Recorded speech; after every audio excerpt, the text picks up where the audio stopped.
To determine whether this function's even, odd, or neither, we're going to start by evaluating g of negative x. So take a look at our definitions over there. We see that both of them involve that f of negative x. So we're going to go into our expression here and replace x with negative x.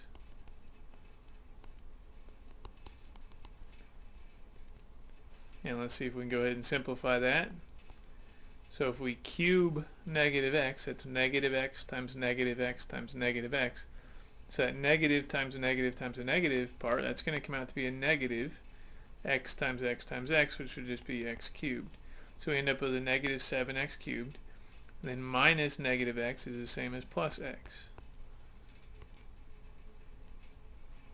Now we can certainly see that this is not exactly the same as our original function, so this function is not even.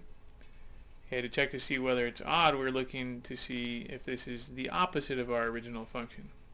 So let's go ahead and factor out a negative to see if we can determine that. So if I factor out a negative, or a negative 1, I'd be left with 7x cubed minus x. I would need to make that a minus so that in order to get rid of these parentheses, I would distribute, and I'd get negative 7x cubed plus x.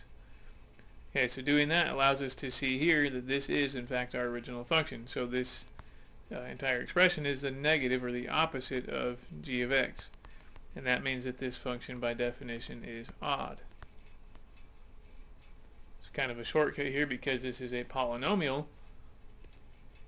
Would be to look at our exponents, and we have an exponent of 3 and an exponent of 1. Those are both odd numbers.